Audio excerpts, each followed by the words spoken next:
Muy buenas amigos, hoy os vamos a hablar de las discusiones que se han formado en China sobre la aparición de un nuevo modelo de familia. Mirad qué día más bueno nos hace hoy, así da gusto meterse en temas polémicos, aunque ayer que vinimos a grabar en los alrededores parecía esto el fin del mundo. O sea, ayer era invierno duro y hoy parece que estamos en primavera. Vale, este tema del nuevo modelo de familia ha estado dando vueltas en los medios de comunicación y las redes sociales del país por lo menos desde mediados de diciembre. Ahora está un poco más calmado, pero yo estoy seguro de que volverá al centro de la opinión pública porque aquí todo lo que tiene que ver con la familia da mucho que hablar. Igual que ocurre en muchos países católicos donde lo familiar pesa mucho en la sociedad, aquí también es un tema muy delicado. Mirad, aquí atrás hay un grupo de gente practicando bailes tradicionales de la región autónoma uigur de Xinjiang y algunos de ellos son uigures porque también los podemos encontrar en otras provincias del país.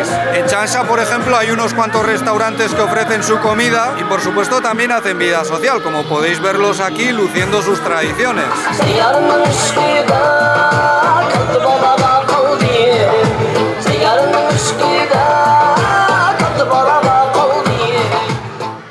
Ya sabéis que este es un país con un sistema de parentesco tradicionalmente patrilineal y patrilocal. Es decir, las mujeres cuando se casaban pasaban a formar parte del linaje de su marido y se solían ir a vivir a su casa. Por lo que si quieres dar continuidad a tu linaje tienes que tener hijos varones, esto ya lo hemos explicado muchas veces. Pero si insistimos tanto en ello es porque es muy importante para entender esta sociedad. Esto en el pasado no preocupaba tanto porque las familias tenían mucha descendencia y no era tan difícil acabar teniendo al menos un niño, pero desde que se puso en marcha la política del hijo único, muchos matrimonios que solo tuvieron una niña han tenido que decir adiós al sueño de que su linaje se perpetúe. Esto hoy en día a mucha gente no le importa porque ya no vivimos en un país semifeudal. La sociedad china no es tan tradicional como muchos imaginan, pero es verdad que estas cuestiones siguen teniendo una influencia muy grande sobre la organización social. Por ejemplo, una costumbre tradicional que sigue viva hoy en día es que las mujeres deben casarse con un hombre de nivel educativo y económico igual o superior. Pero claro, hoy en día las mujeres ya son mayoría en algunos niveles de la formación universitaria y les va cada vez mejor en el mundo laboral y empresarial. Más y más mujeres chinas apuestan por su independencia económica y no ven con tan buenos ojos la costumbre de que sean los maridos o sus familias las que costeen la vivienda a la hora de casarse. Porque en principio podríamos pensar que para muchas mujeres es una ventaja que sean los esposos los que se hagan responsables de esa carga económica, pero obviamente eso también les hace depender de ellos, sobre todo en los casos en los que el marido o su familia ya compraron la vivienda antes de casarse. Por ejemplo, dentro de mi grupo de amigas, la mayoría viven en una casa pagada principalmente por la familia de su marido, pero por lo menos dos de ellas también tienen su propio apartamento. ¿Y tú, Lele, tú también tienes tu propio apartamento por ahí escondido sin decirme nada? No, no tengo. Ya. Bien, pues por todas estas razones que os estamos comentando, además de otras, en las últimas décadas, sobre todo en la provincia de Zhejiang, en la que Lele y yo vivimos durante 3 años, han estado probando un nuevo tipo de familia. Y parece que este experimento social de origen popular está poniendo patas arriba los fundamentos tradicionales del país. Ni hao. Hello. Hello. Good afternoon. Good afternoon. Where are you from? 西班牙，你是本地人吗？我是这里的，长沙的。我到过西班牙，来告诉我们。2009年去的西班牙，那次到西班牙是玩了5天。去过什么地方？去了巴塞罗那，就是奥运会的那个地方嘛，马德里。你觉得怎么样？西班牙怎么样？西班牙不错的，整个的不错。西班牙女孩子好漂亮。我们坐在火车上，我就觉得像我们中国人是宽宽的脸嘛，西班牙那个脸都窄窄的，很小，很秀气的。西班牙的菜呢，我就觉得西方的菜都差不多吧，是吧？他们有那个海鲜饭啊，什么烧烤啊，也是什么个烤的呀。谢谢你，谢谢。不用谢。Thank you. Thank you.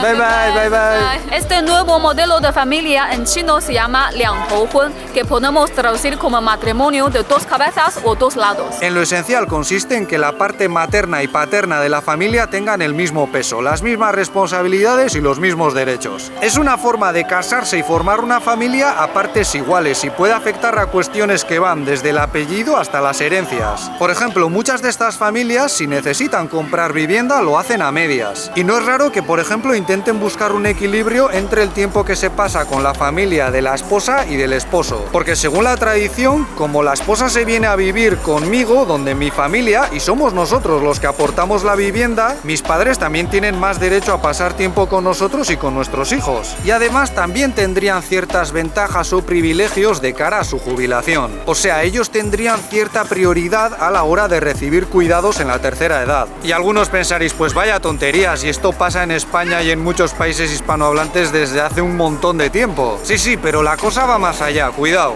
En la provincia de Zhejiang, aunque no es el único lugar en el que ocurre, algunas familias llegan a un acuerdo por el cual el primer hijo hereda el apellido del padre y el segundo el de la madre. Y entonces mis padres cuidarían de Beibei como si fuese su sucesora y la familia de Lele se quedaría, por así decirlo, con el segundo hijo o hija. A ver, luego a lo mejor de cara al trato, en la práctica no hay tantas distinciones y los abuelos tratan a los nietos igual. Pero gracias a esta solución, los dos lados de la familia consiguen dar continuidad a su linaje. O sea, las hijas únicas hacen que su apellido pase a al menos uno de sus hijos y la familia del esposo no tiene por qué compensar económicamente a su familia como mandaba la tradición. ¿Vale? ¿Todos contentos entonces? Pues no, nada más lejos de la realidad, y de hecho los medios de comunicación y los internautas han dado lugar a unos debates tremendos. Para empezar, algunos periodistas no trabajaron de forma muy rigurosa y dieron a entender al público que estas familias viven separadas. O sea, presentaron todo esto como una especie de matrimonios de conveniencia, lo cual en algunos casos puede ser cierto, aunque no representa a la mayoría. Algunos saltaron con que esto implicaba la destrucción de los valores familiares tradicionales. Muchos se preocuparon por los niños, por cuestiones de preferencias que yo creo que también encontramos en las familias chinas de toda la vida. Ha sido vista en parte también como una amenaza para las masculinidades heredadas de otros tiempos, pero para nosotros, dentro del debate, la rama más interesante, que ha habido un montón de ellas, es la que tiene que ver con tener dos hijos. Porque no pocas mujeres han sospechado que a lo mejor todo esto era una forma de hacer propaganda para convencerlas de tener el segundo. Yo no sé si lo veo tan claro porque, como hemos mencionado antes, algunos medios han intentado posicionar a la opinión pública contra estos matrimonios. Pero es incuestionable que últimamente hay mucha insistencia sobre todo esto de tener más descendencia. A Lele, por ejemplo, le dan mucho la lata a algunas de sus amigas, su madre también en parte, su médica, algunas de las enfermeras cuando va con Beibei a hacer la consulta. Es una forma de presión que está en todas partes, no solo viene a través del gobierno, pero hay muchas mujeres que no quieren ni oír hablar de ello.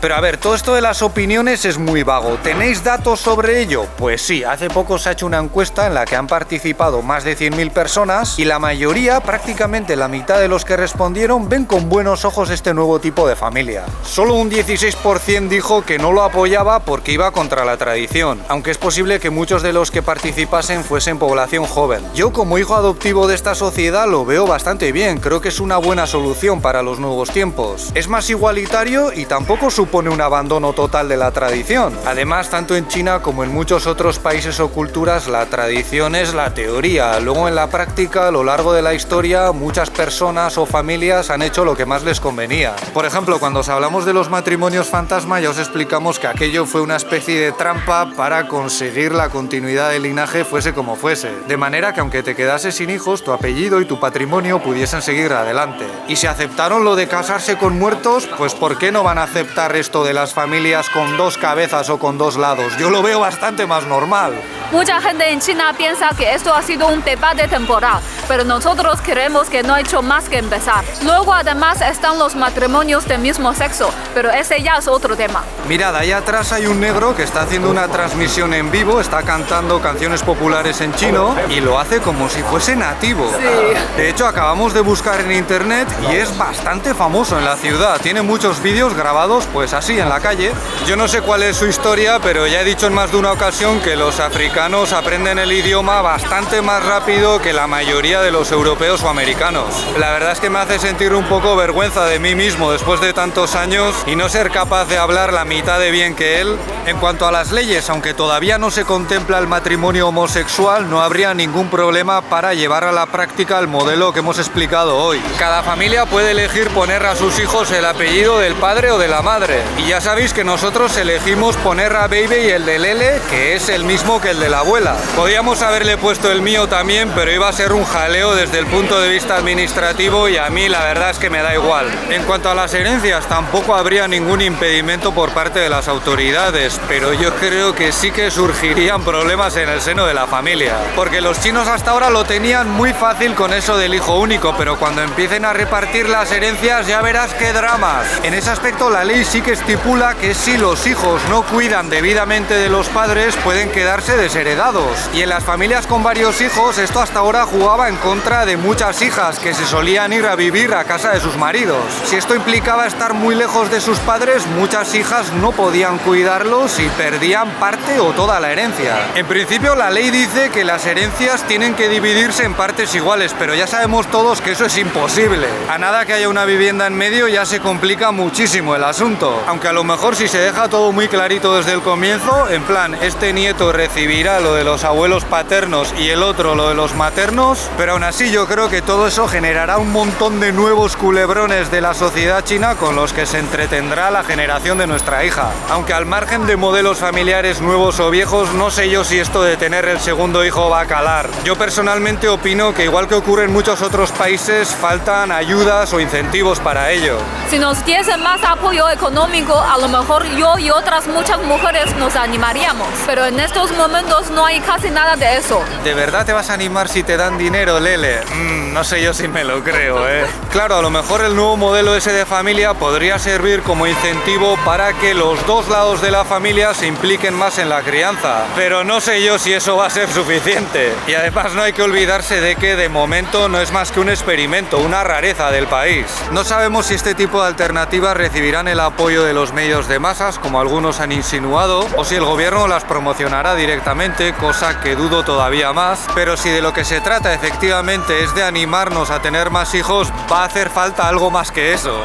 Eso es todo por nuestra parte. Si este vídeo os ha parecido interesante, podéis darle un me gusta, suscribiros o ayudarnos con Patreon, donde tenéis más contenido como directos y mis clases de mandarín. Muchas gracias por vuestra atención y hasta la próxima. ¡Hasta luego!